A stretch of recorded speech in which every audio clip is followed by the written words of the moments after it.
Our material world, the matrix, the third dimension, is an extension of the spiritual world.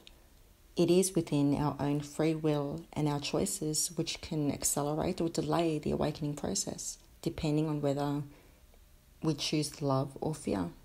This is the path to enlightenment. I feel like I've been going through the dark night of the soul every so couple of months, squeezing through that keyhole and need to be stuck between two worlds. And so I sit there and I keep going over my own mentality and sanity, questioning my belief system, questioning how to overcome the illusion that individualization means separation. You know the saying, the closer we get to nirvana, the more the demons rear their ugly heads. And our free will is their prey, like puppets entranced by the social mind, which is built on a fragile grid of illusions, made up of tradition, dogma, culture. It is a web of convoluted systems. See, today with the ascendance of the ideology of scientific materialism, we reject or deny anything that is unscientific in our materialistic paradigm. The universe is one huge, massive ball of love, and love is one of the most powerful elemental that exists within us. But the ability to give and receive love is a very fragile gift, especially if all we've ever known are broken relationships that can easily alter our perceptions on how we view love, especially from a young age, and traumatizing experiences. What they have learned is that people are capable of great cruelty.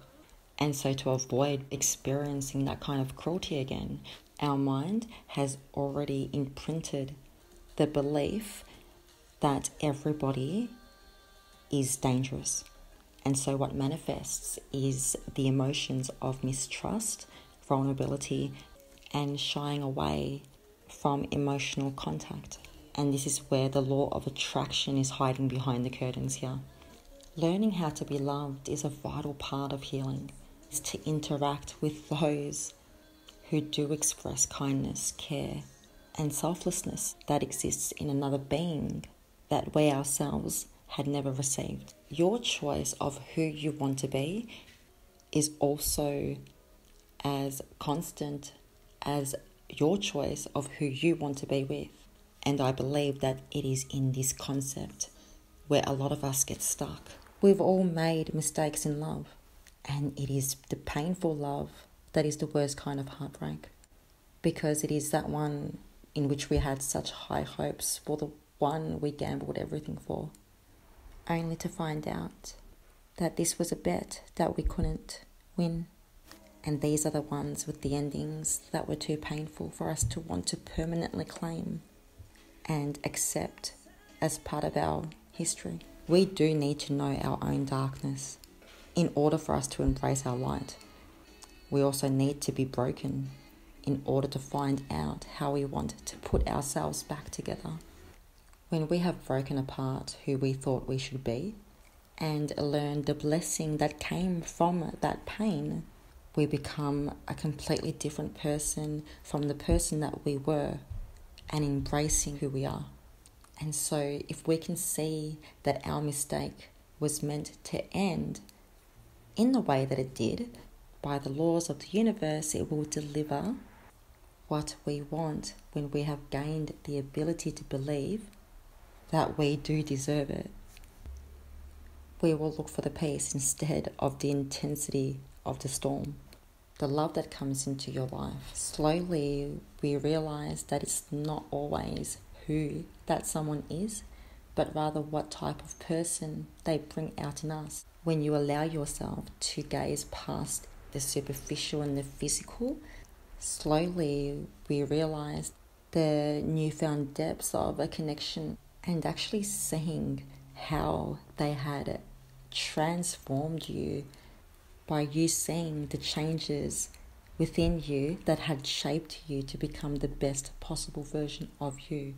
The love, when you can actually feel what their heart is feeling, therefore you never have to ask them any questions.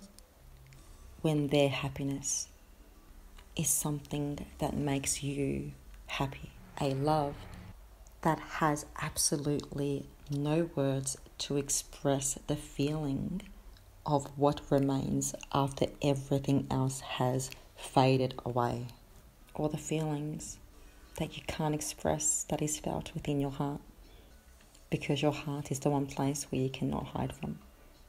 And so unconditional love with this other person also brings the understanding what it means to love yourself unconditionally. The union within us is a balance of our rights within our dreams, the union of our hearts with our long lost emotions, and internal alchemical transformation which leads to a new psychosomatic structure in the most positive and effective way. A unity for the warrior of the consciousness within you. Again, this stage can be something that many people might go through, and it's simply a stage where we must find what we're doing wrong based on our perceptions, belief systems and actions. Also, it's a stage that works as a tool for ascension, but not to be romanticized. The healing is for you, but you never learned how to properly love and protect yourself in order to do it on your own. It is a journey of returning back to ourself, back to yourself, with all of the dignity and honor you actually deserve. Something totally different than what you've been practicing so far, from what you've seen so far, from what you've given or even received. A real self-love, away from negative thought patterns and self-destructive habits. And take it from me, based on my own personal experiences, repeating circles of self-abuse cause of nonsensical explanations I give to my story based on my fears and the lack of self-worth. So what follows is your duty to show love to yourself and towards others, not by revenge or attacking or reflecting anything hurtful against them, but by setting them free, which actually sets yourself free. Love, it's pretty simple, but it's people who are complicated. The predisposition towards love is so deep-rooted in our nature. We either fight for it, we go crazy without it, and we mourn if we lose it.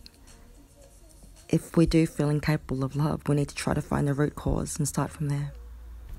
You came into this world to be loved, because you deserve it.